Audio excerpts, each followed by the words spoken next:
It doesn't like me. The music itself is so complex that you can't process it. Okay, welcome to the September joint committee meeting of Housing and Land Use and Youth Education Libraries. Can I have a motion to adopt the agenda, please? So moved. Thank you. Second? Second. All in favor? Aye. Any opposed? Great. Okay, before we get started, I just wanted to welcome Howard Wolfson, new committee member for Housing and Land Use. Welcome. And should we get started with the library? So we're first here to talk about the library. I thought maybe it would be helpful. I don't know if everybody has a good understanding of the project, but I thought it might be helpful to run through a few slides just so that we're all on the same page. Great. Okay. Here we go. So this is the links on the agenda page have the full presentation that the library and EDC team did. This is just a quick selection of slides for the purposes of our discussion.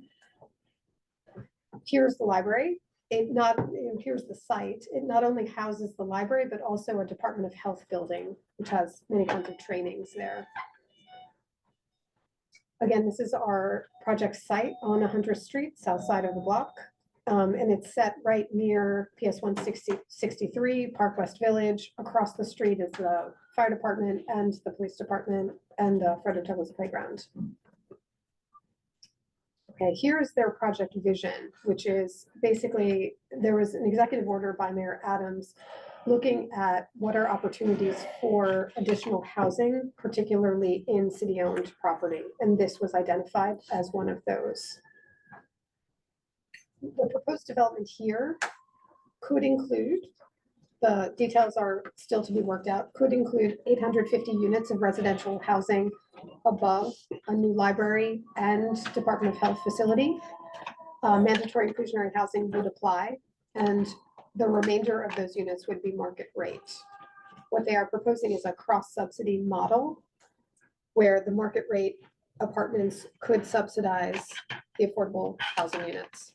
As well as the library. As well as the library and the Department of Health facility. Absolutely right, Ira. Thank you. Sorry. And all Sorry the about that. improvements. Now, please jump in. Here is forgive the quality of the slide, but here's a photograph of what they presented at our last information session in September. This is a potential massing. It is not by any means final, but this is what they told us it could be, which shows a building of quite high, 49 stories potentially. Yeah. Oh, really? This is what I saw at I think it was September 15th. Yeah. Yeah. A month ago. More than Yeah. one building, because from like just taking a look at 808 Columbus Avenue, that's 359 units and that's 30 floors. So this is supposed to be 850 units. So you know where I'm going with this. I do. Do you mind just holding your question? Sure. We're just going to finish running through Sure. and then we'll definitely open it up. That brings up a very good question. Here is the timeline. Sorry, we're just starting a live.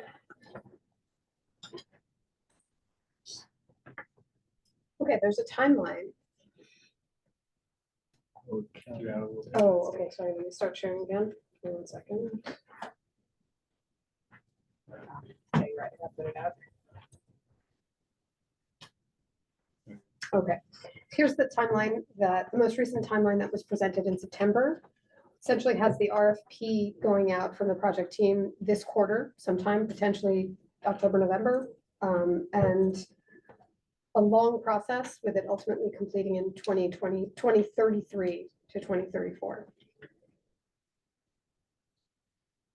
A lot of the questions that we as committee members have asked of the project team are things like affordability and number of affordable units, what kind of amenities, how long is this process, what kind of zoning are they proposing? All of that was sort of directed toward the RFP process, where they're hoping respondents will come up with their strategy and propose it.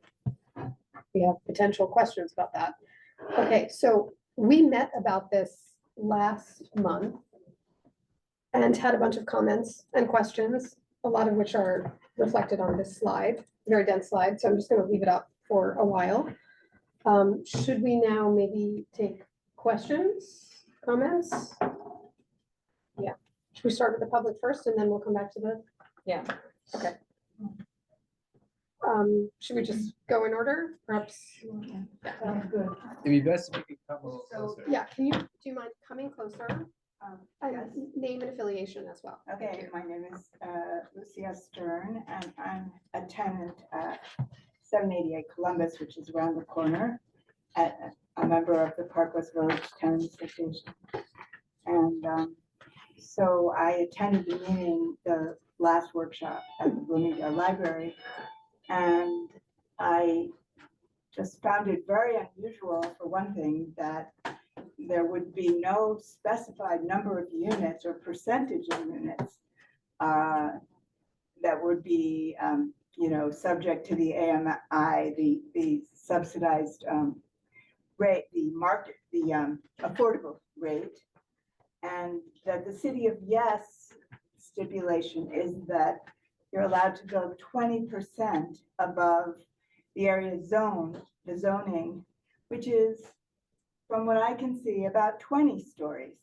The 808 Columbus building was an exception to that zoning. And that exception was made based on public spaces and all kinds of other stipulations. So the idea that that would be the standard is really outrageous to me. And so from there you get to 50 stories. So what is the affordable units number supposed to be 20% of the 850 units, which seems to me just outrageous. Like, and the fact that EDC is doing it and not HPD is also a real question mark to me. It just, in addition to the fact that many residents in the neighborhood were cut out of the process by the fact that it wasn't properly advertised. In one of the densest housing areas in the city, Douglas houses right across the street from the library had no representation at the workshop that I attended at Bloomingdale Library, right across the street from it, because it was advertised through a QR code on the posters. It didn't say anything about the time and date of the meeting, just a QR code. So I just find that completely, that enough to render the whole process illegitimate, really. So that's. Thank you. Okay, that's a question. Yeah. Excuse me, ma'am. You said it was outrageous that 20% of the housing was potentially reserved for affordable housing. Did you mean outrageous and that number was too low or too high? Yes, that is too low. Okay, I just wanted to make sure.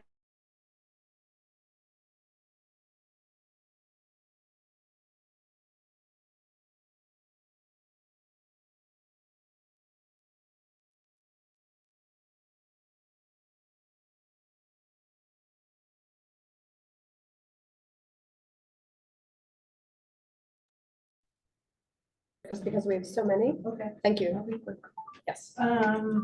Couple of quick points. The Sorry. first one is. Name and Oh, address. sorry. Thank you. Diane Lickman, I live in 792 Columbus in Parkwood Village, right across from the library. The biggest point is about, they really hide the fact that our library was renovated from 2019 to 2021 using $3 million for whatever the amount of renovation. That was 2.5 years it was closed. And they did all the things that are mentioned in that survey as additions. So they're not additions. They're just going to be duplications. That's number one. The next thing is about, in the survey, they don't mention about an alternative library in the area. They say, which one of these libraries is going to go to? St. Agnes, a mile away, or Morningside Heights Library, 0.8 of a mile away. I just noticed today, there's a big sign in the library which does not mention, well, oh, by the way, your library will close for 5 years. It's just about, oh, well, this glorious thing is going to happen. And last but not least is about the AMI, which stands for area median income. When I Googled our area, I don't know if this is right, but I found $145,800 for the AMI. And using that number, it's gonna be hard pressed to really put affordable housing unless you go to 40% of AMI, which is listed on the latest slide I saw. That's not the way AMI is calculated. I looked into that. I asked an urban planner. Yeah, It's not. sorry, we're gonna, Okay. we'll address. that. Anyway, that's one of those points, it'll, other people. Okay, my name is Pat Lockman. I'm president of Parkwest Village Tenants Association. And many of you were attended the last meeting, so I'm not going to, for those of you who are new, my concerns were the following. Number one, the community was completely left out of this process. We only learned about it late in the summer, and that survey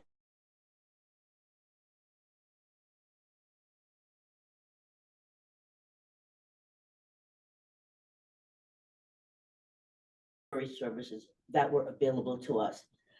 But more than that, in terms this on your slide, this is city-owned property, which means developers should not control numbers, percentages of who will ultimately be allowed to rent these apartments as affordable. When you look at the Washington Heights model, those apartments are not affordable for the majority of the people in Washington Heights, and neither will these be based on AMI. So this entire process, in terms of library services and in terms of affordability, I think is really illegitimate.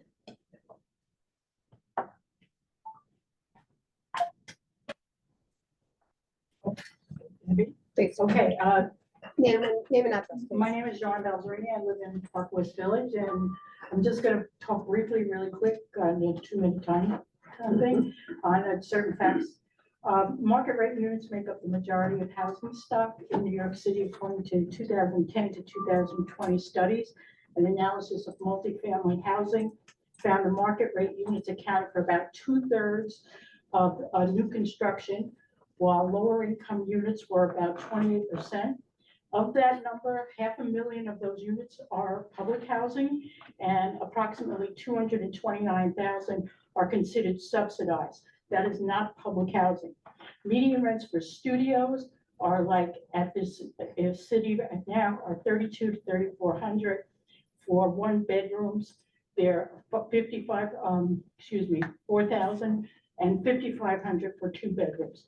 More than half of 150K income in New York City for getting into any of these apartments when you take out your taxes from those gross income numbers.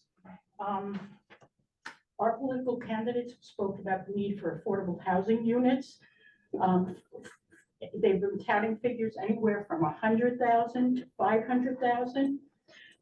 Like at this 20% scale for 850 units, you're talking about 170 apartments.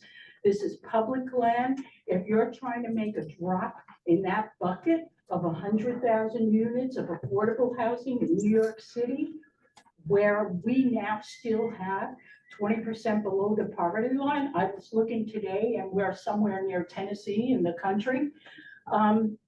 So that's, now, but my complete frustration is why, as a city, we have not come up with alternate means of funding public land to build affordable subsidized housing, floating bonds, a VAT tax. I'm not the genius, but people out there certainly should be able to come up with money. We are able to fund billions of dollars for the MTA through a congestion pricing thing, tolls for bridges, et cetera. And we should be able to do this as well. Thank you. Any other speakers? Yes. I sort of want to pick up on where. Sorry, name and address first, please. Oh, Joan Strasbaugh, 382 Central Park West. Thank you. About the whole RFP process and who was there deciding, not HPD, but RFP or EDC? And were any elected officials did any elected officials approve this plan? I'm just curious, who was in the room that decided this project? I don't have an answer for you. We can try to find out. We know that Councilmember Sean Abreu is very aware of what is going on, and I think one of his staffers is also going to be on this call, our meeting, so Okay, we will, yeah, I did call you. you did. Okay, And so who decides, like, who hands the, it sends out the email about the RFP, like, it's time, we're gonna go with this 48 stories, and they can't send out the RFP without a number of affordable housing units, is that right? That's actually not clear. That's not right. Because they're looking for the developers to make a proposal. And the developer will make a proposal based on what they think economically they can make happen. The RFP can set guidelines for what can happen, but it will be the developer's decision. Well, what if the community wants 100% affordable housing, which seems completely realistic, since it's public land? Sunset Park, where I used to live, they had completely affordable housing on atop their library and the Inwood Library. So it's been done. I'm just wondering, how did we get to ED3 from these wonderful examples of 100% affordable housing and libraries, which is a lovely thing. And what's the community board spoken to about this? yes, please. Hi, my name is Maria Watson. I live in Parkhurst Village since 1976. I came in a stroller. They rented an apartment to me anyway. But, and I served on the community board 7 for 10 years. I was on the land use committee and I worked for HPD. And I worked in litigation with Saralee Evans. And I also worked in development with special needs housing during the time that I was serving on the community board. And at the time, I was really into development and planning. And one of the things that I spent a lot of time researching, and I just wanted to remind people who may not be familiar with Park West Village. Park West Village is a 6 square block, well, part of it now, development that was part of slum clearance program, as there were many around the city. And they were constructed and designed in order to provide not only a park-like atmosphere, living atmosphere, but meaning to provide light and circulation of air, ease of circulation throughout the development and so on, and providing certain amenities like the library, the health station, the police station, fire station, et cetera, and a public school. We've already gone through in 2007, I'll just use it as a broad time span, with a lot of deconstruction and construction, which unearthed a lot of rats and mice into our apartments. But mostly because of the buildings that were built on Columbus Avenue, the 30-story building there, they finagled the zoning laws at the time. We were in an R72 zone. They finagled the zoning in order to get that 30-story building up there, which also cut us off from a lot of vehicle circulation and pedestrian circulation. And they got that because of 2 arcades that were built in that building that are terribly windy, that are a disaster and a hazard. So I don't know what they're going to do at this other site, but I say all this to say that 30 stories against our basically 16-story buildings was horrendous enough. And 48 or 49, whatever it is, stories with what seems to be a fair amount of bulk, it's going to cut off a lot of the light and air and circulation, in addition to the whole process, the whole construction process, which is going to be another disruption to our neighborhood. We have recently gone through a major disruption of construction in our neighborhood. The first thing I thought about was the rats and the mice. And the retaining wall. And then the retaining wall fell right, because there's a stream coming from Central Park that goes right under Park West Village. You know,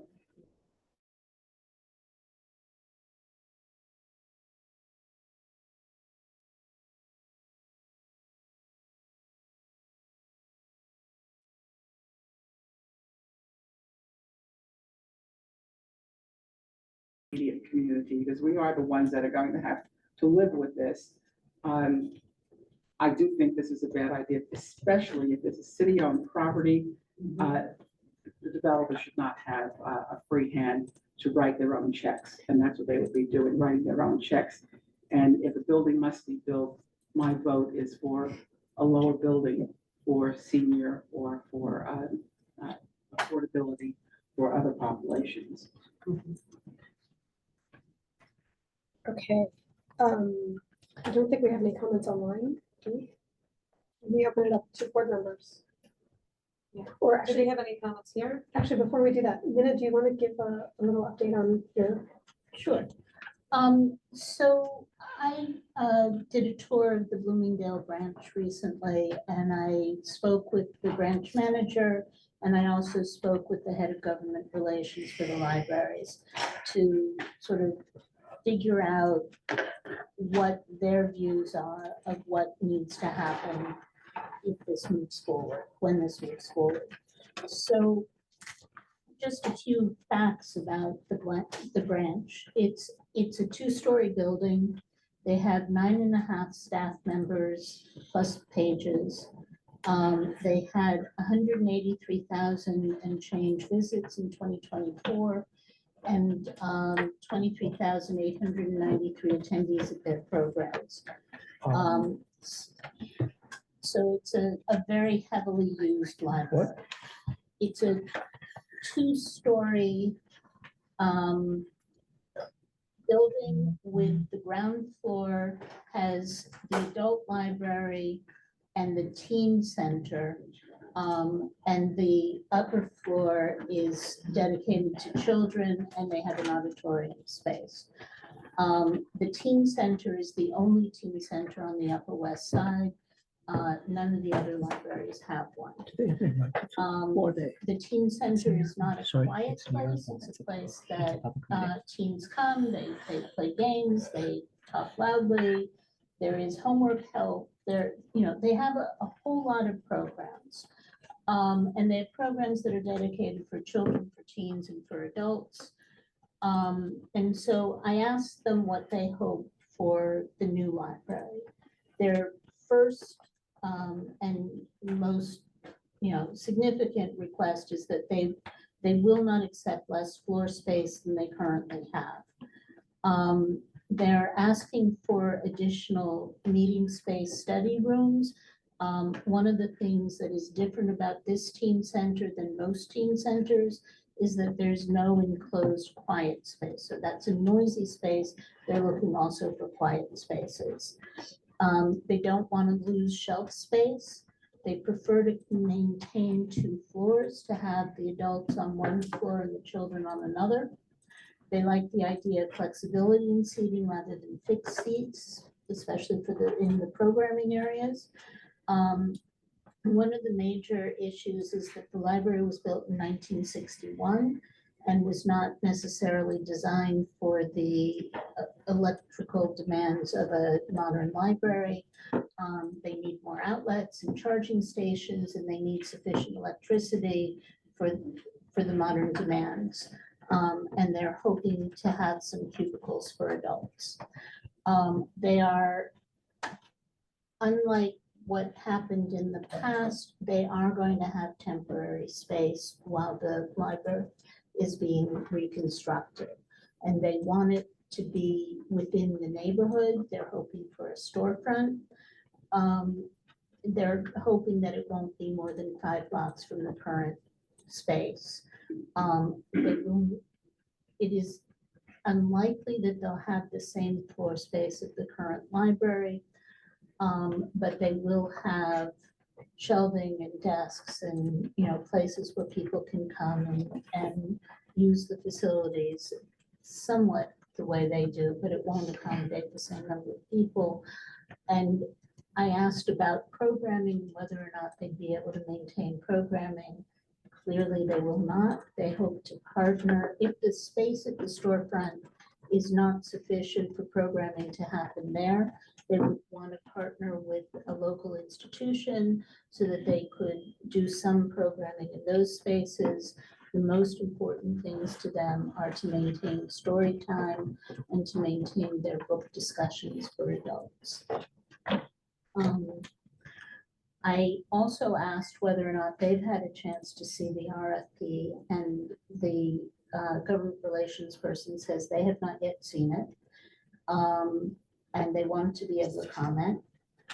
And that's basically what I learned. Thank you. Just a note, Gabriella from Sean Bray's office is here. Oh. She can speak if she wants to raise hand. Oh, fantastic. Gabriella, if you want to join the discussion, just let us know. Hi, everyone. I'm Gabriela. I don't think I got the panelist link, which is why I don't think you can see me, but that's totally fine.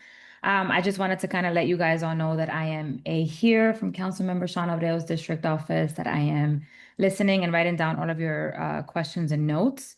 I think somebody had asked earlier whether or not there was an elected. I can speak for Sean and that he wasn't in the room when anything was decided, and I don't think anything has yet been decided really. But nonetheless, I am taking all of these notes and all of your feedback back to the council member. And I do know that there are many things that he also has questions about with this project. So yeah, that's it. From me. Thank you. Thank you so much. Thanks for coming. Of course. Questions, please. Not a question, but a comment, if that's okay. Absolutely. First, I just want to thank members of the public that came, giving their time this evening, and the other times they've been a part of this process and providing their feedback.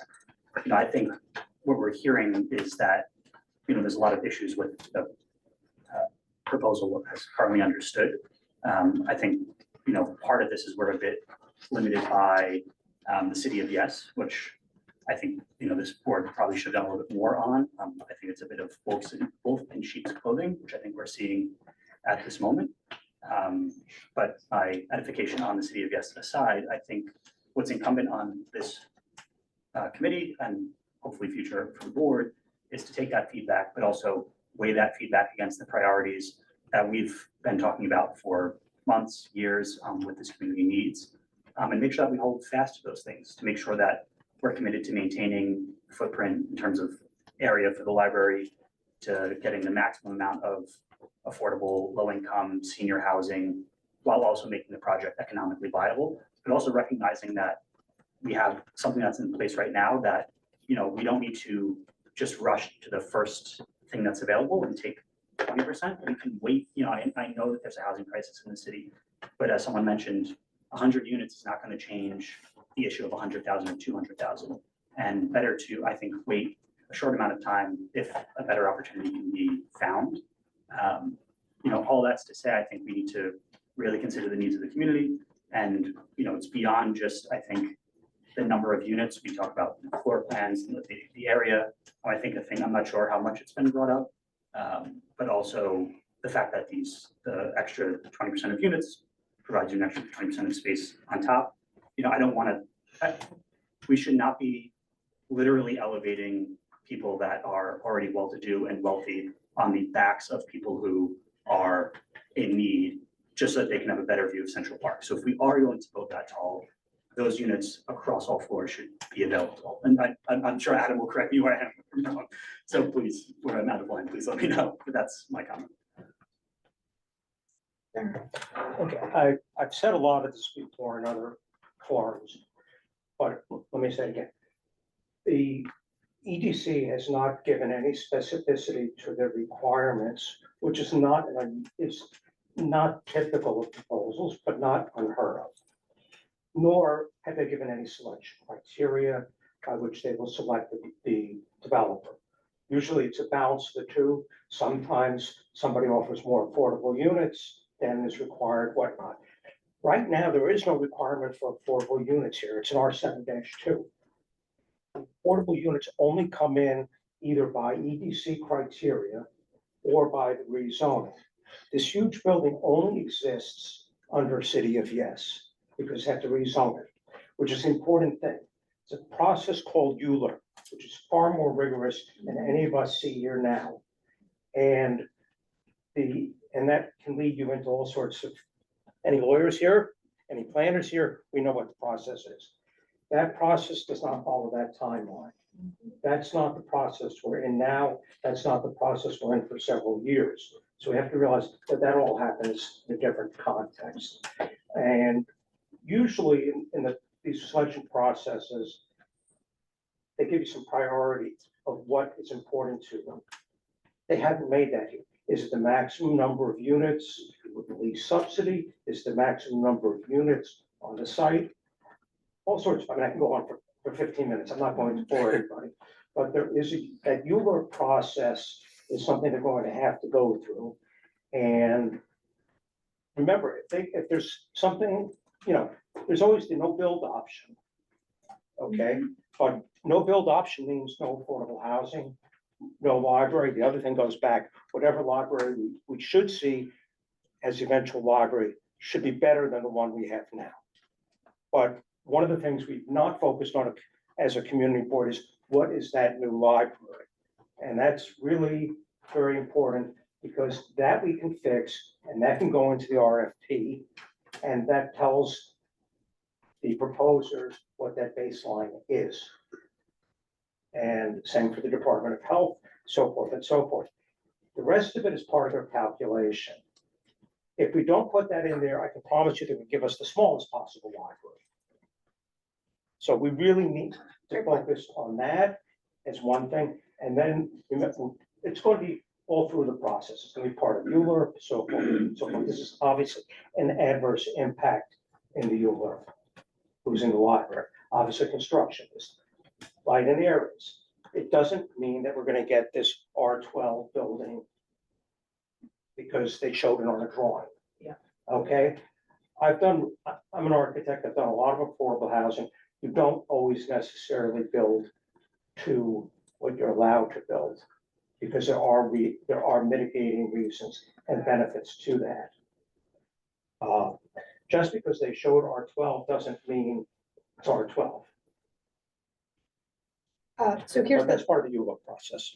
just to your point, Ira, the ULURP is shown in their timeline. Yeah, one other thing I just wanted to address, Michael's comment about the distribution of units, so they would be distributed throughout the building, the affordable units. I just want to emphasize, like, my personal perspective, it should be an even distribution, not a, one unit on the top floor as a little,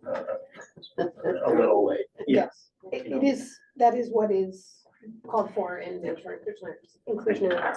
Not only is it floor, HPD also enforces which direction the units face. So you couldn't also put all the units evenly distributed and then like face them into an alley. It's evenly distributed absolutely everywhere. They take it very seriously. God bless Reuben Wolf, who used to see to it that there was equity. Amazing. Saralee. So this is a naive question, but if it weren't for the city of Yes, is there anything wrong with this library? I mean, are we just creating something? Because the library was renovated recently. Yes. It functions. Exactly. Do we have to do anything? You can do it overbuild, and on R7 too, you would probably want to close the library during. Why do you have to do anything? Housing. Well, there's a no build more option as housing, well. But, as a district, you can see all the charts. Community Board 7 has produced how many affordable units in the last so many years? Okay. And almost all of them are embodied in one building. What? Fettner, Sorry? the Fettner building. No, not Fettner is one, and the other one is 108th Street. So there are two buildings. Almost all of them are embodied in one building that's 100% affordable, and one building that's 50% affordable. But those are the only two buildings. And in recent years, it's been the one unit at 96th Street, which is a joke. I just want to answer your question about City of Yes, which is the lot is currently zoned R7 too. So in a world where City of Yes hadn't happened, Right. the process we would be going through is remarkably similar. All City of Yes changed is that it means that the developer has two new zoning districts that when responding to the RFP, they could say, rather than going to R8, R9, R10, maybe we want to also go to R11. So City of Yes doesn't actually change anything about the mandatory inclusionary housing program, which is the 20-30% minimum number of units.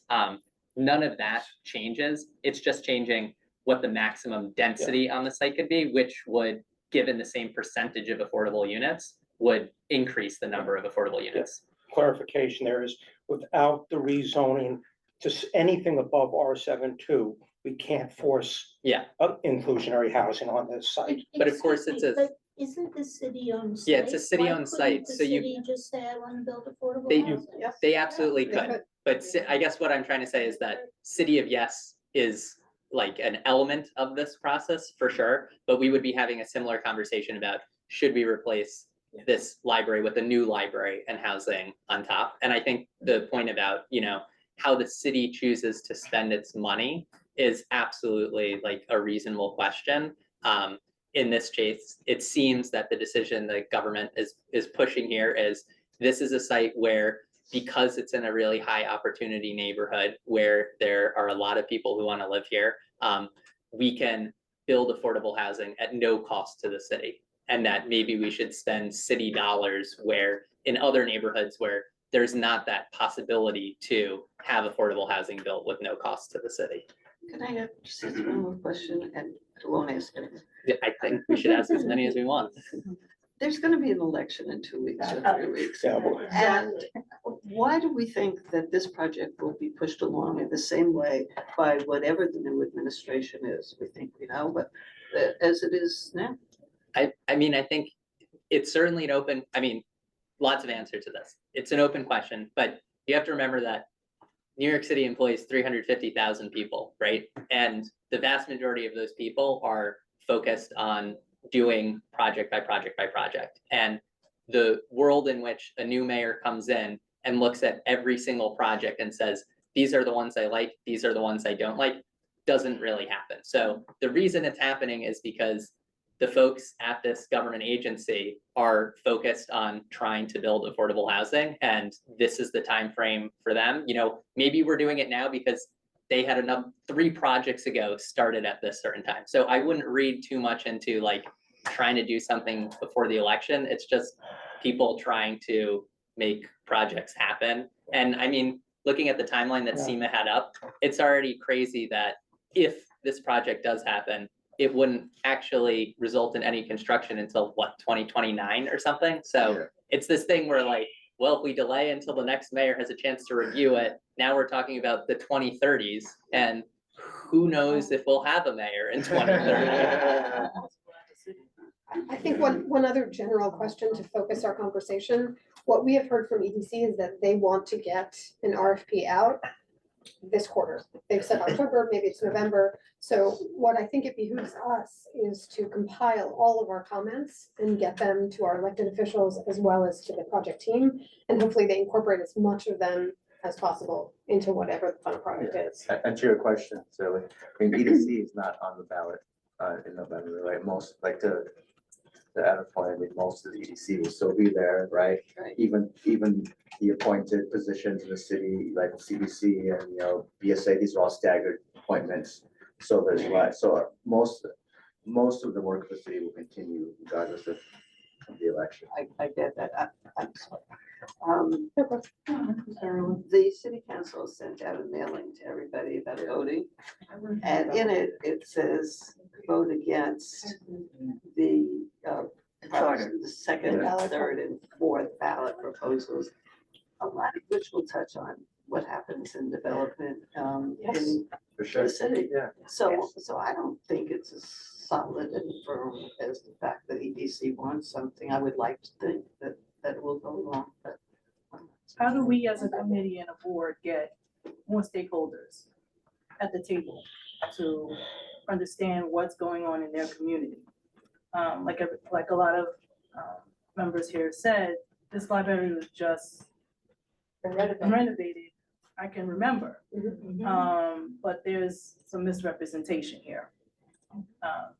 NYCHA's not here. Yeah. We have a school there, 163. We have other government buildings there. How does this impact the community? Whereas, you know, the construction, again, uplifting this entire community from, excuse me, Amsterdam Avenue to possibly Central Park West. How do we inform educationally wise the other members of this community. Can I just make one more comment? When development is made in a community, there does not appear to be any consideration of the infrastructure that's going to be needed to support this new development. Where are the children going to go to school? Where are the hospitals that are going to accommodate all of these new residents? Where is the infrastructure going to come from? If anyone who uses the 96th Street subway station, the crowding on that station right now during rush hour between 7:30 and 10 a.m., it is impossible. Where is the infrastructure going to come from to support this new development? And not only that, where's another school gonna come into play? And 163, 5 years ago, maybe, was in trailers. Yes. Yeah. And So- those are the questions that are answered during the environmental phase of the ULUR. And that's where you can force those issues. There is a place in the process. It'd be nice if it was done earlier, and I'm sure it is somewhere in the discussion, whether it's receiving sufficient weight or not. I'm not gonna make a judgment. That's not, you guys know better than me. So, we all know. We all know. Do we know who owns the property after this process goes forward? Does it stay city-owned? Does the developer end up owning it? Does the developer pay for it? That has not been made Sorry? clear. Who would own the site after Okay, the project? EDC has said that that's an open question.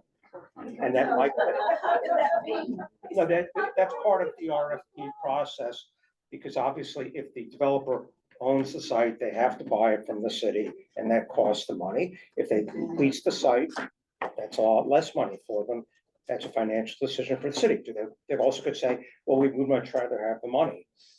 In terms of doing HPD and other proposals for the city over many years, sometimes they maximize the land purchase price, sometimes the land price is zero. They haven't made that kind of commitment here.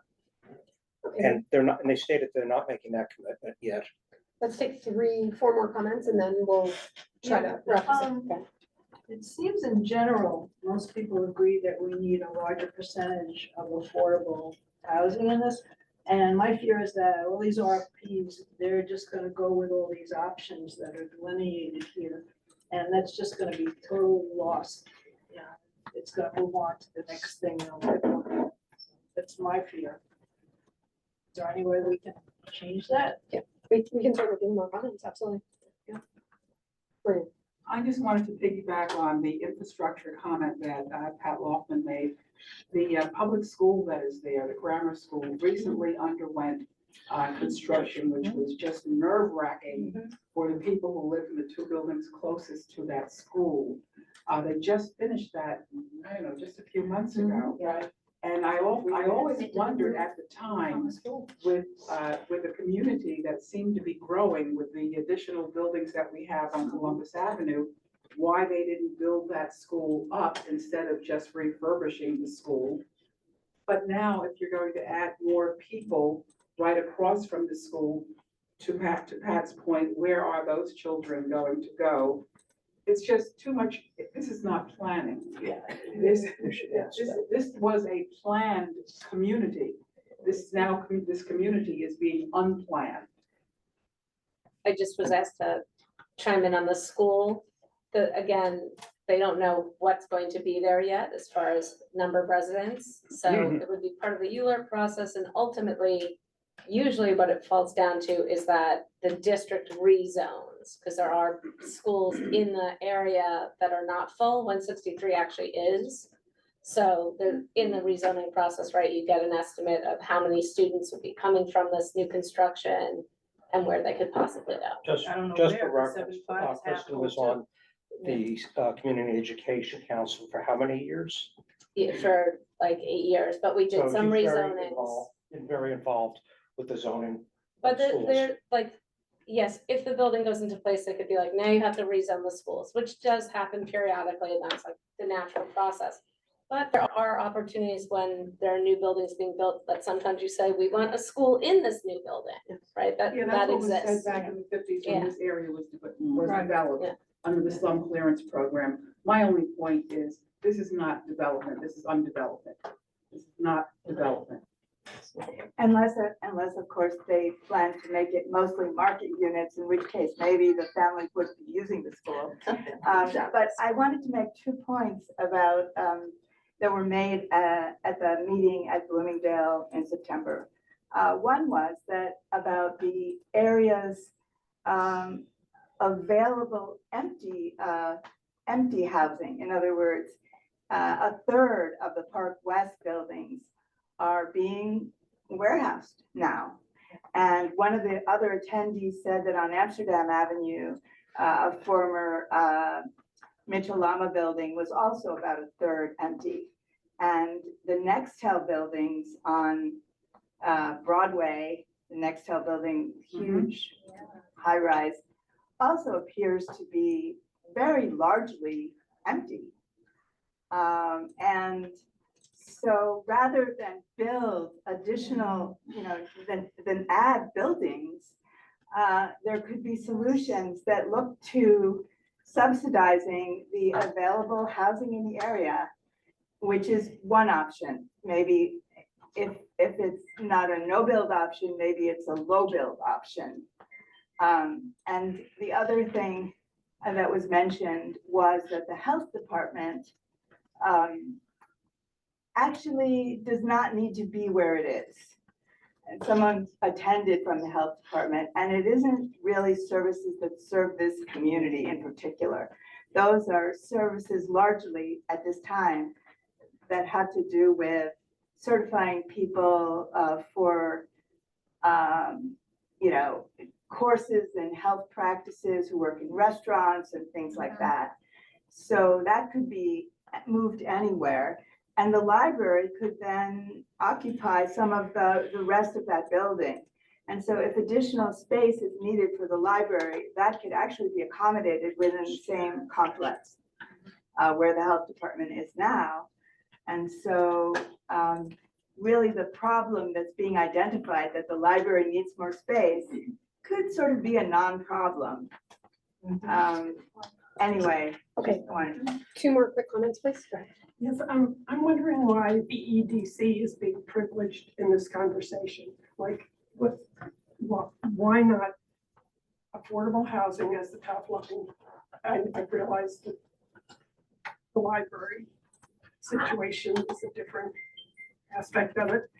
But if that's the most important thing, and the city owns the land, why wouldn't that be like, well, what are we gonna do? We have to have 100% affordable housing. And did they do a profit and loss statement with what it costs and all the rents they're going? And yeah, I don't know, I have no idea how that works. But it seems like, cities, yes, EDC, and so now we're all like looking towards them, when that's really not the issue. I think that was Adam's point earlier, though, which is that the city only has so much funding. And so if they, That's just a little part of it. I'm just playing devil's advocate here, There's but other ways to raise money. I just don't think they've even explored the potential of subsidizing affordable housing in the city with the way they need to. of course, I agree. I mean, the city's owned by Otherwise, you wouldn't have developers. It's such an developers and imbalance politicians who are never of challenged. 2/3 market rate in the city versus the 28% affordable. Last comment, can I just, within the 3 Columbus Avenue buildings, there are approximately 100 apartments that have been warehoused for years. It seems to me that if we're talking about building, I've always said that priority should go to making certain that those warehouse apartments are no longer warehouse, that there are people, that there are bodies in there. And it seems to me that there is a role for incentivizing landlords to rent and fill those apartments. 100 apartments amongst 3 buildings is a lot of apartments and a lot of bodies. So I just want you to keep, warehousing is a huge throughout this district, but specifically in Park West Village. Okay, can we then start to look at this slide and try to combine, Some of our concerns. yeah, Yeah. just edit this so that it reflects what we all agree. Okay, so let's start timeline. This is just a general concern. Oh my gosh, why is it taking so long? We'll see what happens. Yes, so affordability. So this is a question about, in our last meeting, last month, we came up with this phrase which said preference will be given to offers with the lowest weighted average AMI and the highest percentage of residential floor area with a target of 30%. We were working within the framework of NIH, mandatory inclusionary housing. Does that reflect accurately, or should we say, And can that number be more aggressive? yep? I mean, the number can be anything we want, we're asking for. I know, but that's Yeah. like what we're hearing from the community. Yeah. I know that everyone here spoke, I know I've taken probably an outsized portion of it, but the consensus so far seems to be for a much higher number than 30%. Like you And why will are never we get. bound by MIH when this is not, it's not a privately owned property? There's no reason why MIH is relevant. It doesn't have to be relevant. It is useful insofar as there's a lot of guidelines associated with it, and there's a lot of familiarity between HPD's enforcement of it. Sure, but it's a lower percentage of affordability than we might want to see. We could say something like 100%, 50% would be according to MIH. We could do 100%. I suggest 80%, and then they can charge whatever they want for the other 20%, and they'll get all these big investments. And pay for the whole- One, I think what Seema in this phrase, what we were trying to get at is there's a balance between if you accept that we have limited resources, right? If you're saying that it's not 100% affordable and that there's gonna be some market rate, there's a balance between how affordable, not how affordable the units are, but the incomes you target the units to versus the percentage that you have. So for example, if we wanted this building to have the units that are income restricted be supportive housing for folks who have no income, that would probably require a lower percentage of the units to be that than if we said, we want the units to be aimed at, city workers who do have an income, right? Then there is rent that they will be paying. That means you could have a higher percentage of the units in the building that are affordable. So I think the number that we had just put up there, which was lowest AMI, and we want 30% affordable, would tend us more towards lower income units for folks who really do not have a lot of income. And I think that's kind of part of the balance that is important for us to communicate to EDC. That it's not just, we want, 80% of the units to be affordable. I think we could get 80% of the units to be affordable if we said that affordability can be for, families where both people are, for example, teachers, right? That could work. But if we wanted to target folks who are at lower income levels, then we might need to trade there for a lower percentage of the units to be affordable. So I think that's part of the discussion that is helpful for us to have and to communicate to EDC. Something that I've thought about a lot is supportive housing is really, really hard to do. People don't. Excuse me. In that Supportive housing for years. it's more expensive to do than higher income affordable housing. So perhaps on a city-owned site where you have that advantage already, that's something that we would want to see more of, because private developers almost never do supportive housing. So not private, not Hold on, ours let's too, go. but you need Yeah. you need continuing support. Let's not talk over each other. So what I would like to see is a mention that we would prefer a lower purchase price and more affordable housing. If the developer isn't being required to put up a chunk of money to acquire the property, they can put more affordable housing in there. I would assume that a rational developer who wants to actually do this project will offer as much affordable housing as they can, and they will probably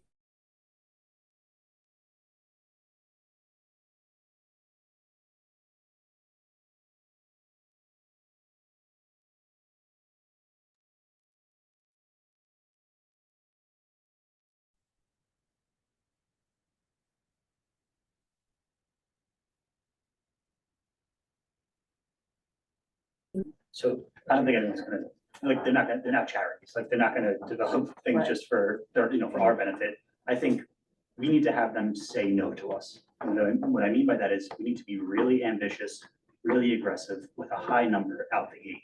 Because you're never gonna get higher than your first number. That's right, And to that end, I think the highest number, if that's 80%, I personally think that there should be two numbers. There should be one number that's for, middle class, middle income, New Yorkers, teachers, police officers, et cetera. And I think we should also have a lower number that we're saying, and in addition to that 80%, a subset of that is this supportive housing. We start there. This is a 9-year timeline anyway. Be aggressive, have every developer in the city say no. If everyone says no, then we can do this again in 6 months or a year and find that right number. That does happen.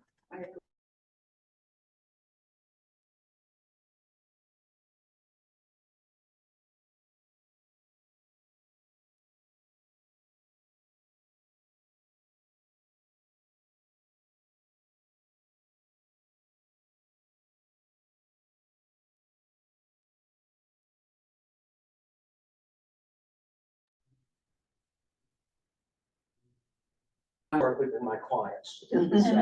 They are rare and, But they exist. but they exist. I know they exist, yeah, they exist. We actually for have several one. Years that I worked. in this We board. have one right here, actually. We-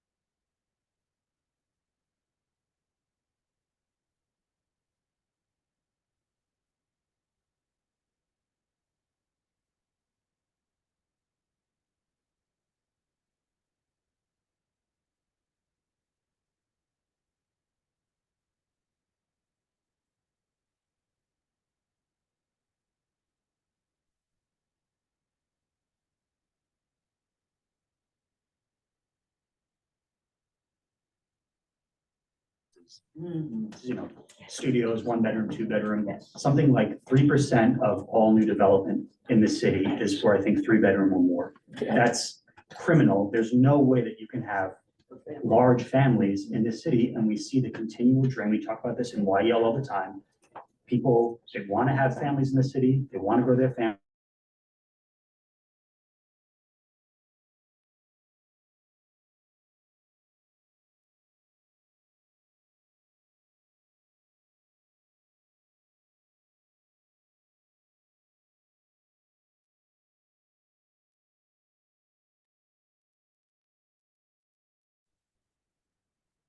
To be honest, we already have families in the city that have a lot of children, whether you have 3 or 4 children.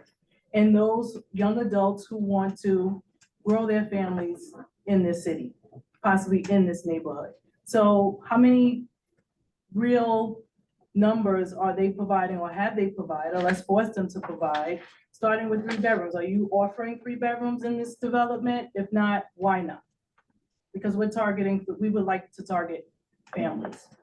So the MIH does have a mix of 2-bedroom and bigger, of at least 50% of the units must be 2 bedrooms or greater, 75 must be 1 bedroom or greater. Are we saying we want something different? I think we should be more aggressive. I think we need to have 3 bedrooms there at least. I mean, again, So what- 3% of all new development in the city at 3 bedroom or greater. I mean, do we just want a city of like, just a homogeneous city with one type of New Yorker? I mean.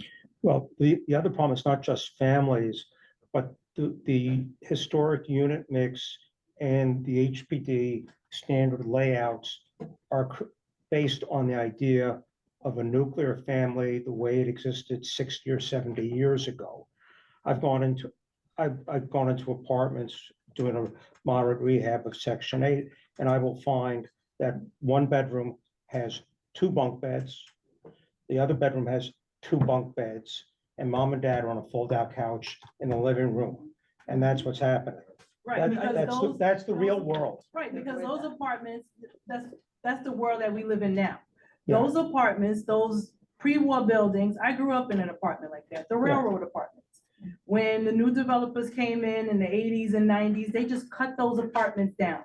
I used to live in an apartment that had 3 bedrooms, long hallway, 1 bedroom, the bathroom, another bedroom, the kitchen, the dining room. Who has a dining room now? A living room.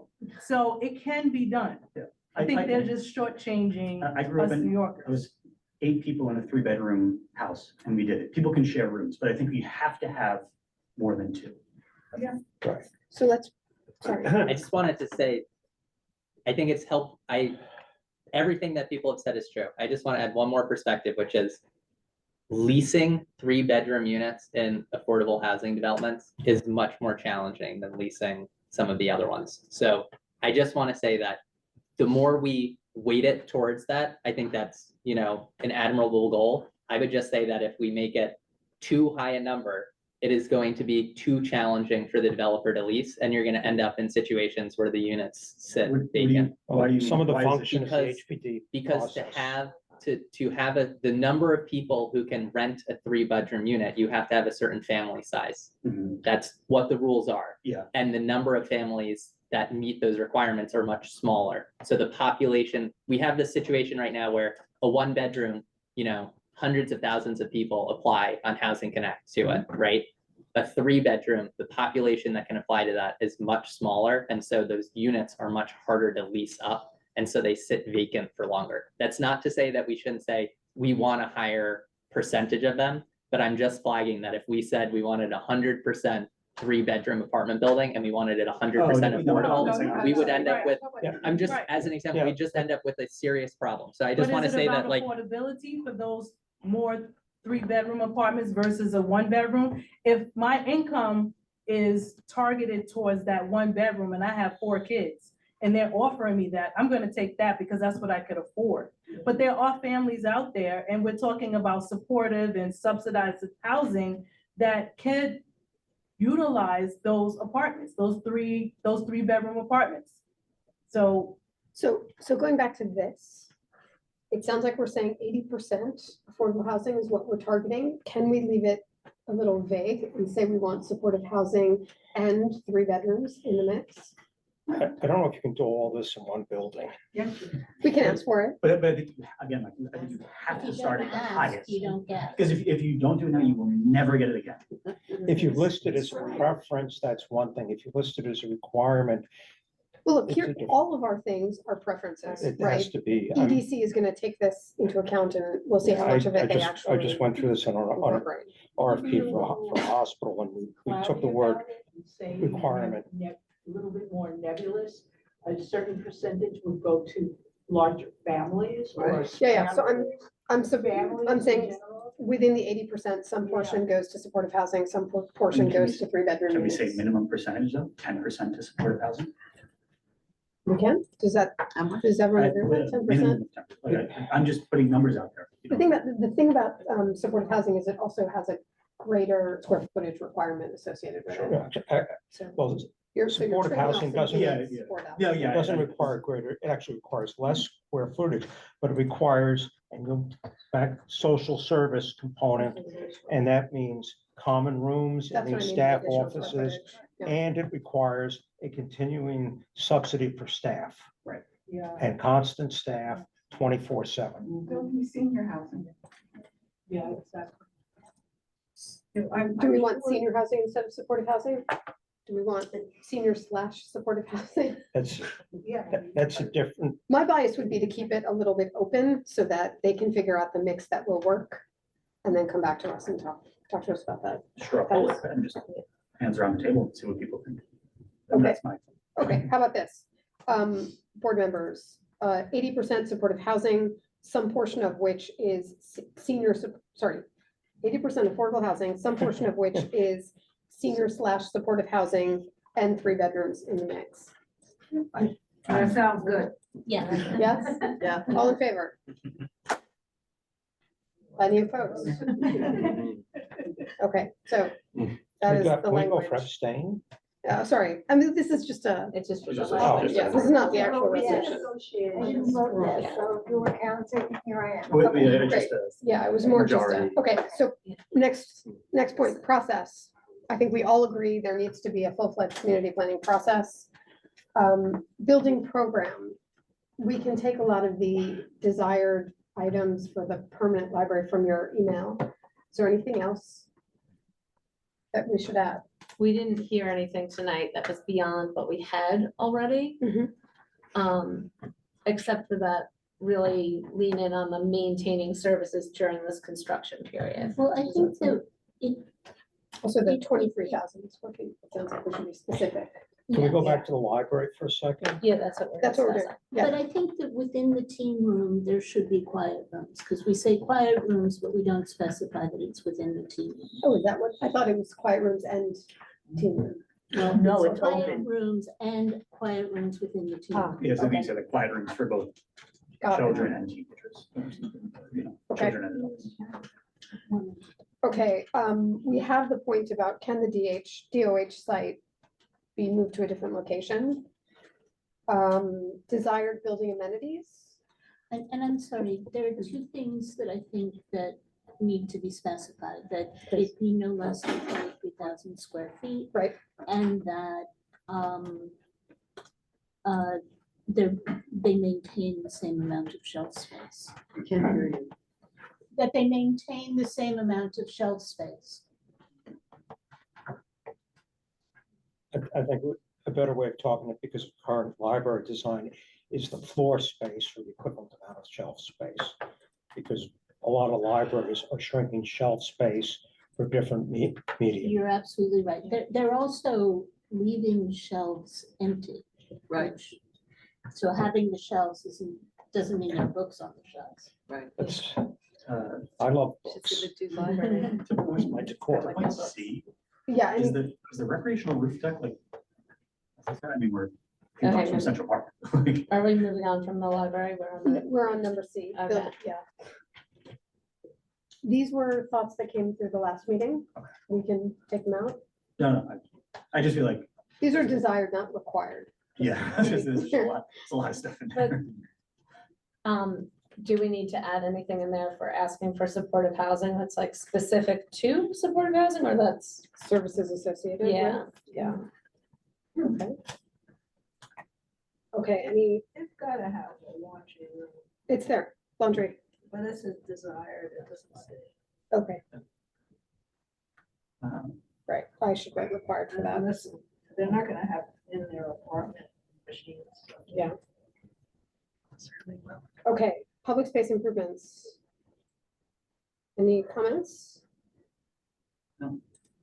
Okay, temporary logistics. Wait, before you get there, Please. it came up from many people that we should have some investigation as to the use of local infrastructure, you know, the impact on schools, on transportation. Right. That'll all get included in the environmental review portion. Yeah, but they're That's talking later. about really slicing the environmental review portion to nothing, and by that point, they've already Wait, what do you committed mean slicing it to nothing?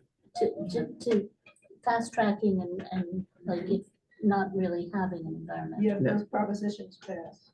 The propositions have nothing to do with environmental review.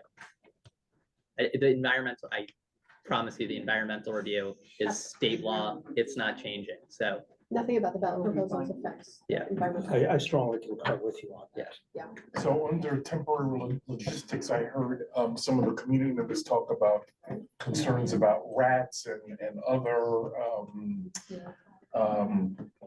Quality of life, yeah. quality of life issues. So those should be maybe enumerated Yeah. specifically. And noise, I think noise is also another issue we should. Yep, noise, environmental. And then how are we going to address the issue about the programs that are being offered to children and teens? Because it sounds like that's not gonna be potentially be offered if the temporary space is not gonna be adequate. So is there a way we can address that? Because to me, it seems like that's really an important see, issue, especially with our young people, to have a place to go to Yeah. after school, or if they need help with their homework. Well, I think a way of doing that is setting a square foot requirement on what the temporary facility is. So if they need to get 2 spaces and have spaces staffed. You know, the after-school spaces aren't gonna be staffed every day, all day. There'll be weekends and after school, and you can send staff, part-time staff home. That's not our problem, that's the library's problem. How would you suggest we? But I think it should be incorporated in here. I think because Yeah, it's but we So should- right, we're just looking out for language. Right. Yeah, but- So I think that we need to think about, so it's currently 23,000 square feet. I don't think that we necessarily need to ask for the full square footage, but we should say there should be sufficient square footage to accommodate library patrons and programming, particularly story time and the book discussion group. Has any other alternative spaces been identified? It's premature because this is 5 years, 9 years away. But for some of these programs, they can use other community space that might not be utilized in the same time span. So equivalent, equal/equivalent. That's what they already floated. Right, is that the partnerships? Yes. And do we want to specify the minimum distance or maximum Within a distance 5 block? it said? within? Yeah, I'd say within current- 5 blocks of the current facility. Okay. We have number 6, which is something we floated about sustainability. Anything else? We were up to number 5, weren't we? No, we just. Sorry, we went, yeah, is there something else? Well, there should be disruption, not only to neighbors, but to the kids. The kids are in those schoolyards, 2 different schoolyards every day in the morning. Yes. Throughout the day, they're playing in both of those schoolyards, because my window faces them. Where would they go? I mean, that would be. Well, it's not only a schoolyard, ma'am, it's a schoolyard and a park. Yeah. We're taking Yeah. away the park space as well. Yeah. The kids won't have any place to go out. I have a question that one of the community board members mentioned before. I just wanted to know what your thoughts are. Getting the word out to the community for what's going on at this point in time. I mean, we could do a survey. I would be happy to put stuff on doors or down the basement or the ground floor of the public housing project. What can we do to get the word out within the community so we have more participation? Yeah, we'll hook up with you after. Kristen has, in her previous educational life, had access to those. Call me out. What? Yeah, they had access to those kiosks. Oh, so CB7 does too. Yeah, with The link Link NYC, NYC, yeah, yes. Link NYC, Yes, yeah. we So you know the Yeah. mechanics of that. Actually, they Yes, the office is very Yeah. good. Yeah. Yeah. Okay, anything else? Wait, I just want to go back to that one, so that where we're mentioning school kids and the park, we might even make like a separate line to strengthen the idea that the park could potentially be impacted as well. And the park, we mean the park across the street? No, Playground. the park right behind 163. So It's their sort of between playground / 163 their and park. like Happy Lions Warriors. Center. Happy Warrior playground. That's Happy Warrior, right, that's the The school name. kids are in that playground. Yeah. Right, but it's Young- still 2 young separate ones are running. spaces. It's a park The and whole they community utilize it for a It's playground called as Happy well. Warrior And then after Playground. school, the after Oh, school got kids it. are in the park too, so what do you do about the kids? You're saying this part? It's on the right here. Amsterdam Avenue entrance, yeah, exactly. Got it, okay, I think it's actually the trees on Amsterdam that you see in the picture. Yep. got it. Yeah. Okay. No. Okay, that's great. Okay, so shall we vote on that in concept? We'll circulate the exact language after the meeting. Zoomed in. Sorry. We can zoom out. Okay, all in favor? Okay, committee members. No. Wait, This is hold on. for what? Do you want me to do separate committee members or just? We can do them separately, so Should why we don't do you separate? do Okay, let's do housing that. first? What is the question again? We're voting on all of the adjustments that we just made to the feedback Oh, to be turned into either a letter or a resolution, depending on what is appropriate. okay, I understand. Okay. Yes, can I have a motion? Forgot the motion. Move to accept all of the changes we made tonight. The housing committee. Great. Second? Okay, all in favor, housing committee? 1, 2, 3, 4. There's some, Yeah, I think we got that. Okay. All opposed, housing. 1, 2, Three. 3, oh, I'm sorry, 2, 3. Any abstaining? 2. Any ineligible? No. Yeah, Ethel. Is she on there? Oh. Ethel is here. No, she's Okay, so that not shrunk there. or she left. Oh, no. So someone told me that doesn't pass then, right? 4, 3, and 2. Because the abstentions are those. Wait. Okay, shall we do the Ethel? YEL? Is that Okay, there? that's- I think she's, yeah, I'll give have her a majority. text. So we're voting to accept the changes, not assuming that the text is already in play, right? So we're voting to add the, like, the written amendments we just made. Right. Yes. So that if the it whole fails, we keep, do we then still Oh. submit? Of the The draft that we existing? So have. Yeah. someone should make a motion for that. Is That's that- that's how I thought we were voting. Okay, Yeah. okay. Wait, sorry, sorry. I think we need to clarify a little bit. So, That's what I assumed. so that motion fails. Right? So the question is, you're putting on the table the original, I'm not, just not sure what the motion, because it sounds like we're voting on the amendments, but I wasn't sure if we had adopted the original ones. Or we should ask those that voted against it, what they want to see in. Yeah, I think, In it. I think that's what we, That- there's that not needs much opposition in the conversation, so. I- Right, so I'm curious what was not in it Would that be for the people that sufficient voted for- Or against what, or it. what was in it that was Yeah. poison. Exactly, oh, it would be, it would pass. yeah, Like five people. yeah, it was How five many do you people, need? No, but I feel like only heard two Just comments. majority. Right. But the abstentions count as. and I was in the You impression. would need a It would- majority it would not- of it the would not people who pass. voted for it to pass. Well, we Yes. passed. So So it's a even if majority Ethel of those voted who in vote. favor, it still would fail. It was 4-3-2. Right, which and is not- abstentions don't count, basically count as no. Correct. Yeah. is, so you're either accepting them all or rejecting them all. Is there something about Discuss how it what the- was Yeah. Yeah, well, what was a not, particular part of it that is objectionable? or cause people to abstain. Right. I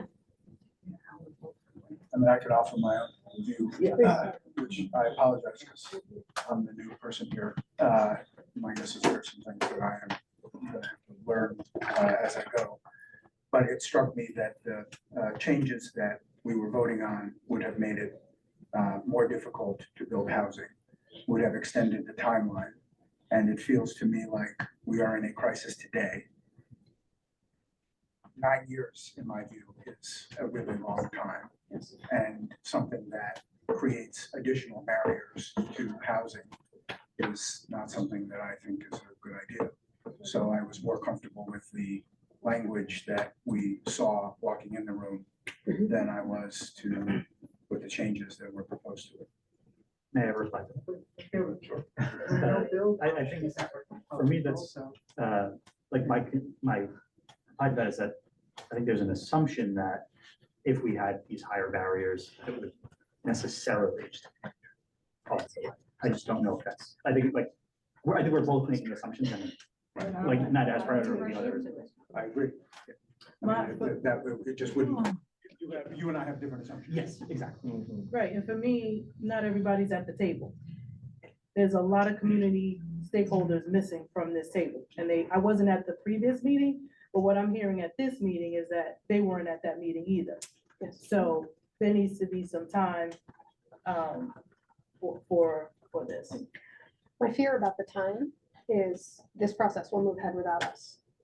So even if we get incomplete feedback, at least it is some feedback.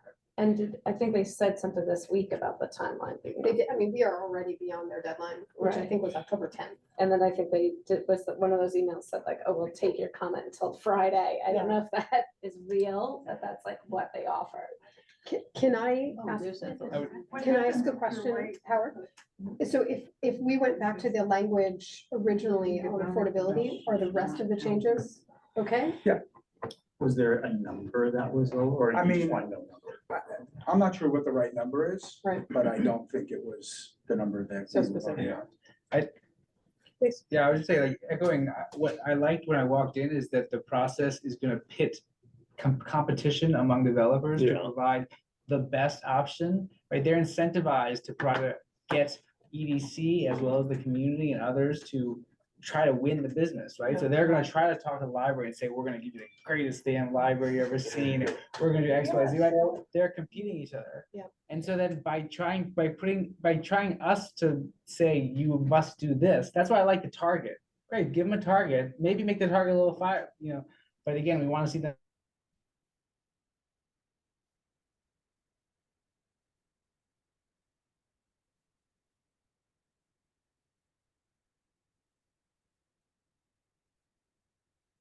My feedback would be that, I mean, similar to what Alex said, is that it's one thing to say we want the most affordable possible.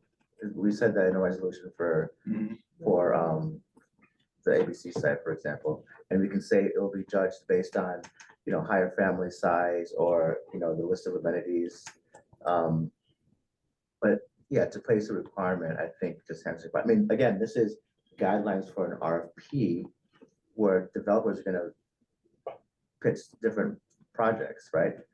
Once everything comes in and it comes back to us, to the ULURP, then we can say, we're not gonna vote for these 4 projects that.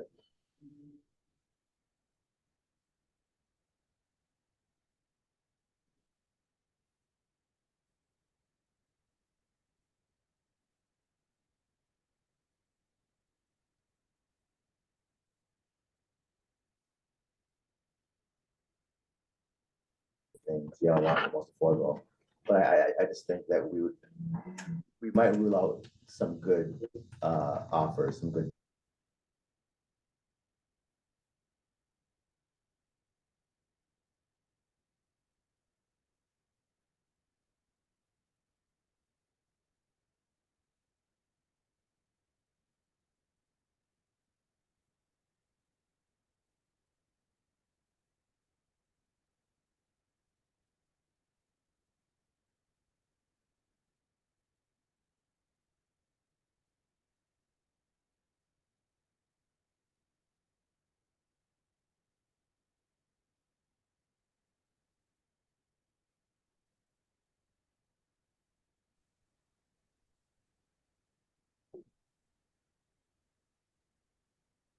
Is the feed frozen for everybody?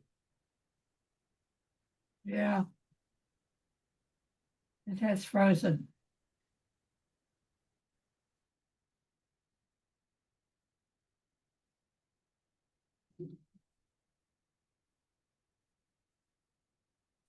If a developer comes in and says, I'm gonna build under the current zoning, then you're right, it wouldn't be. Any But upzoning the wouldn't assumption work is for that mine. it is gonna be upzone and therefore will trigger MIH. So why not? Maybe we could take out that second sentence? Yeah. And just have no percentage? Yeah. Yeah, I agree. Okay, so you're saying, as this is city-owned land, CB7 would like to see the greatest percentage of that's great. affordable units possible, along with the deepest affordability possible in conformance with MIH. Yes. Why? No, that she doesn't want- You can just get rid of the MIH thing. Because it's gonna be there anyway, yes, it's redundant. Why do we have to say it? Yeah. Okay. By the way, they can still offer And then affordable B, housing if they And get say rid to of B R7. entirely? Or do you want to just say B with preference given to offers, blah, blah, blah, with the lowest? Do we I want think to that keep it? first sentence is You're very saying- clear. Yeah, I think You're saying get rid of Get rid of B. percentage with a target of 30%. Get rid of B, we just want to see the greatest Mhm. with the lowest AMI. Yes, yeah. Okay, so no B. Yeah. Okay, Good. so A is on the table. All right, Seema, so we're getting rid of everything that we discussed. basically, go back to the original statement. No, the rest of the stuff all stays. All Okay, of I the just stuff wanted to about have the clarity. building program, the concerns about the park, Okay. all that stuff stays. The library. I mean, The library, all the library stuff stays, temporary, all of it stays. Is It's there- just the affordability that goes back. is there no way we can still include here where it says preference will be given to the offers with the lowest rated average AMI and the highest percentage of residential floor area? Collapse it Period. into one sentence. Okay, Yeah. how's that sound? Because Period. people who are. Get rid of the target. But isn't that redundant to A at that point? It is redundant, but I feel like you could make it in one paragraph, right? We'll- Like we'll- preference given. We'll combine it somehow, Yeah. but One is what we would like to see, and the second is what we want to have in the RFP. And they're two different concepts. I just. You put the motion on the table, so you Yeah, get to accept it or it's fine, reject. it's fine. Okay, so shall we vote? All in favor? Just housing?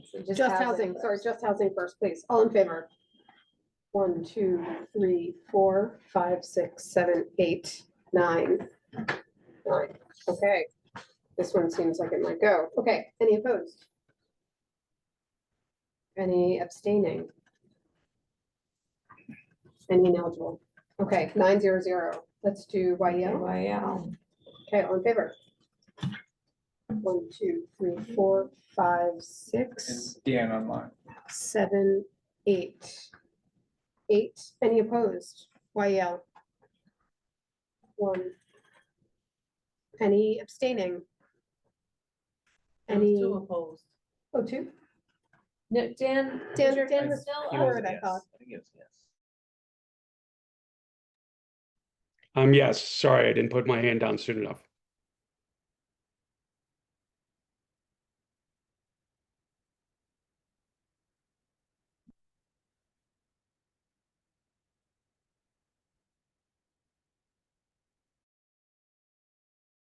Zero, zero, zero. So motion passes 9-0-0-0 for housing.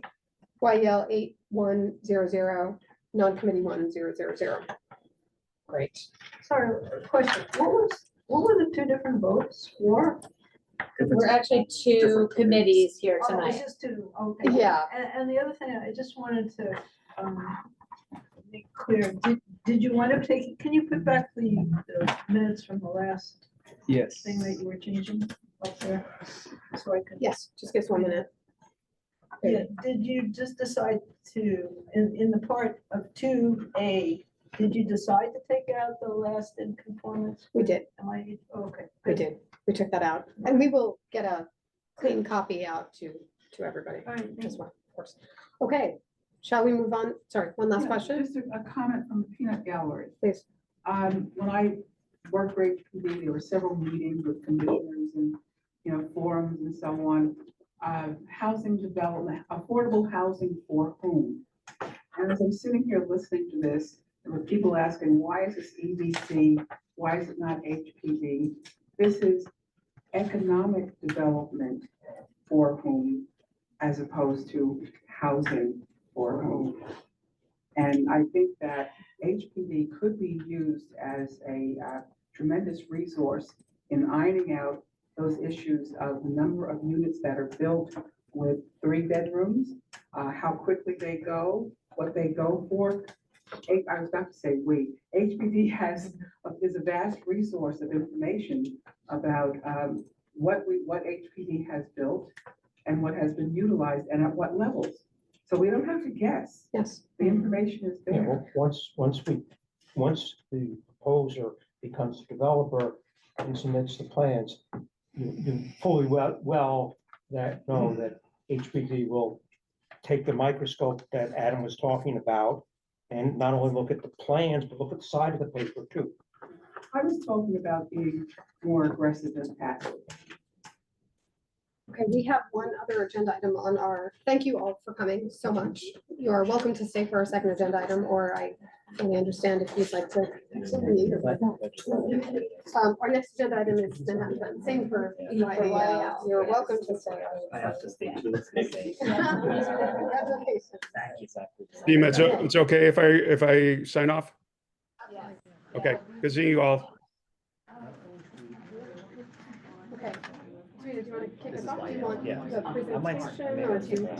So The chart up or? we already presented This it, is like, we right? had, so this first section. I don't we know. originally had a hearing on the Perhaps 5th. people can chime in, whether or not, do you want a little refresher on the rezoning? Yes. Okay. Wait,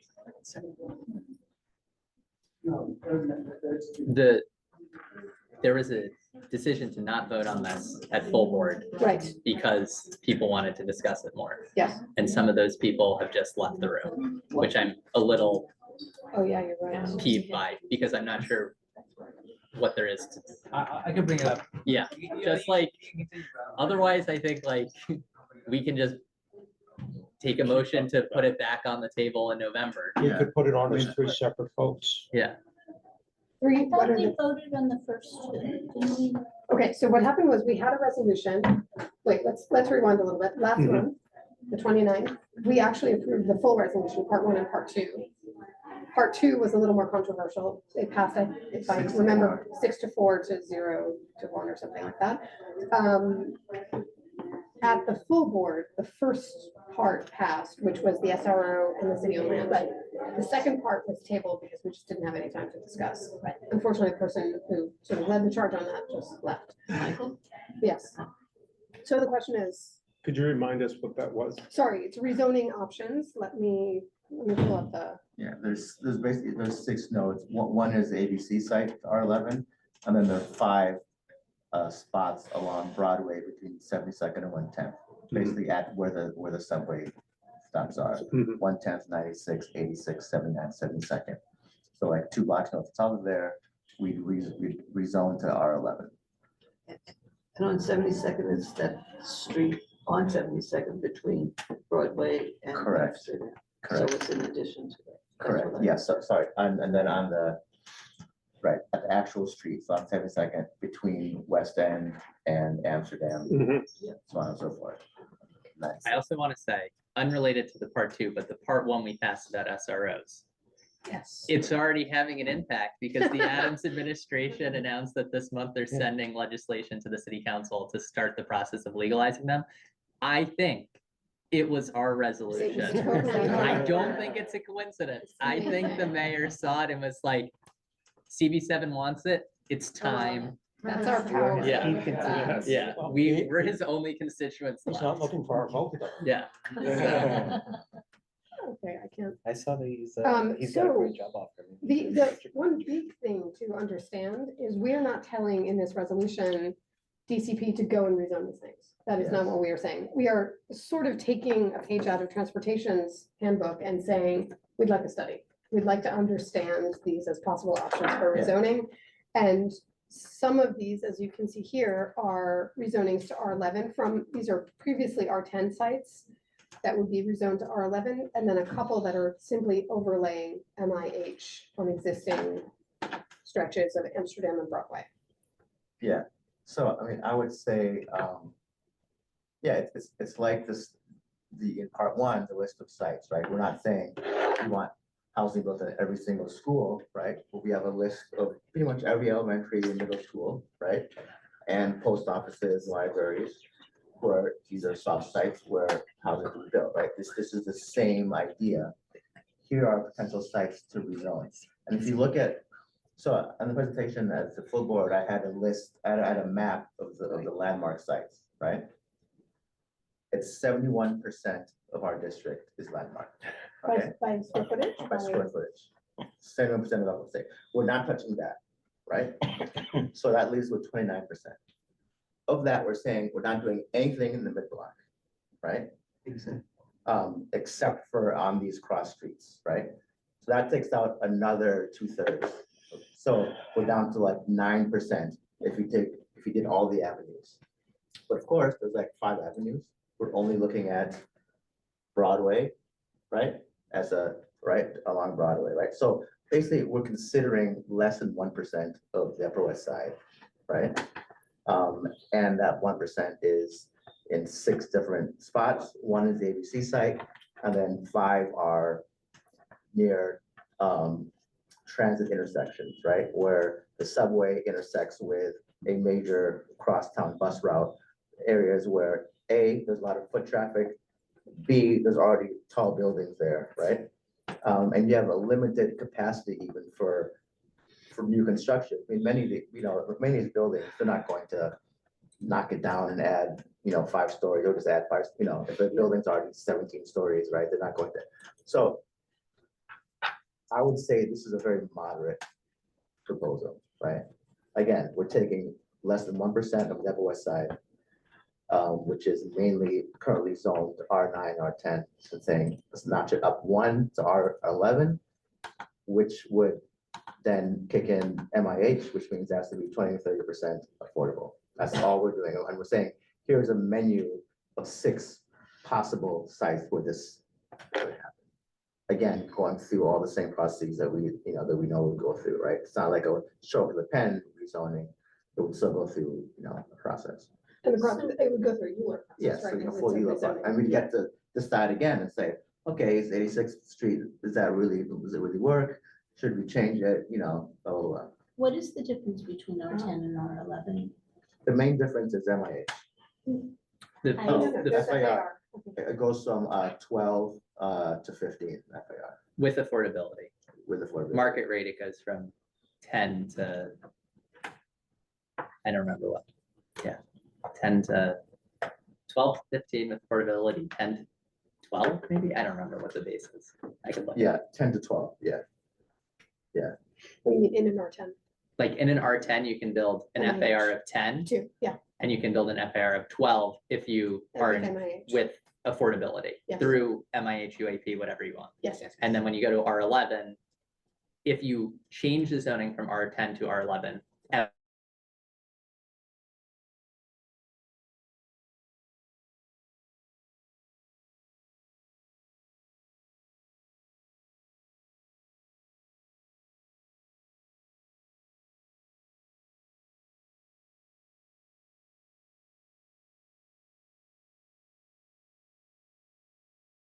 So, I discussion, just have a question. Can you explain here where it says outside of nodes? Like where you referring to when you say outside of nodes? What's the? so the notes, NODES. yeah, it's not like a particular term, yeah, exactly. We were just using that as the subway stops. along the Oh, roadway. okay. I thought it was like a specific.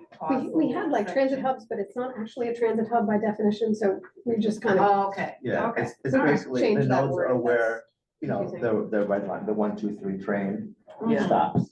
Oh, so you're 7 referring to seconds. those as the nodes. Okay, Yeah. gotcha. All right. Jenny, I Thank guess, I you. mean, so I don't really know how Yeah. exactly this was arrived at, or even how you put this together. But if we were to find, to see a place that's not on the list that we think would be possibly open to being included in this sort of development, or yes, do we, I mean, it's a place, not like a stretch, but like a place. yeah, Yes. So part 1, we had a section in part 1, which was just like that, sites where you think housing could be built. So do I? And tell there- you, or what? yeah, you can tell Do us. I write you an email? Or what Yeah, do I so- do? What- so you did email me about something, which I Yeah, but I think I found that. oh, well, please, raise it. Well, I don't really know what this place is. I had knee surgery. This has nothing to do with anything except for the fact I'm walking by this place today at 445 West 59th Street, which was formerly part of John Jay and now looks totally derelict. And I don't know what that is there, but nobody's there. I can't find out. I don't think it's part of the college anymore. I don't know what it's doing. It's 59th. 4 stories tall. What's One the more time, class? 445. 445 West 59th. So, I mean, I just walked by and I thought, wow, this looks terrible. What's it doing Is here? that in our district though? It might be south of our district, Which actually. building is I think this? it's 60th, 445 West West 59. 59, yeah. I think We stop at that's, 60th. I think that's a new supportive housing Yeah. building. isn't Wait, it? and I think, Is that the shelter? College. You know the It's address. part of John Jay College. The former John Jay College building, which I attended. Oh, that's, That below or yellow. Yeah, oh, the John Jay below building, line, that's in yeah. our, that's in our district. Yeah. Across the street from Mount Sinai Hospital. Yeah, Yeah, that's in our district. yeah. Okay. But I mean, it's just something. Yeah, we can look at that. Yeah, absolutely. And that would Thank be you. owned by the city, right? The one thing that we took No, it's off not. the table, No, it's not. just to be clear, the one thing that we took off the table in this discussion is all of the NYCHA It's campuses. publicly owned building, but it's We need not those owned people by the at the city. table, yeah. It's definitely. This is not that, yeah, yeah. Which public entity owns it? I'll tell you 2 months when I retire. Okay. Okay, so, any discussion? Are we good with this resolution? Can, personally, I'm definitely in favor of it. I'm trying to think through what happened at full board. Yeah. And is there anything that we think we learned from the feedback or that we should, that you would like to add into the resolution now? So in, is this me? Yeah. So in this, I added additional language and Beverly also added some additional language about that these are options to explore. And I think the way it was positioned at full board was maybe a little too perfunctory that, hey, we want these rezonings and like, let's put up super talls. And that's, you know, it got away from us. We had 3 minutes to do I the think whole it's, thing. I think what it was at 9:27, and I don't think there was opposition to, I don't think it was specific opposition, I think it was a desire to have a longer discussion at full board. Yeah, I I think think that also was- the slides, which I'll go through at full board, make the case, you know. I didn't go through them tonight because I'd gone through them in June at our meeting. But, you know, I'll have a longer presentation where I kind of go through the rationale of what the Manhattan Plan is. And then I'll go through more detail, kind of what I walked through with like how we looked at the possibilities of where to possibly rezone and what we've taken off the table, and kind of what our thought process was. Because there were a bunch of things on here that we, in our process, took off, right? Like, for instance, like we had thought of doing entire corridor, like all of Amsterdam, for example, right?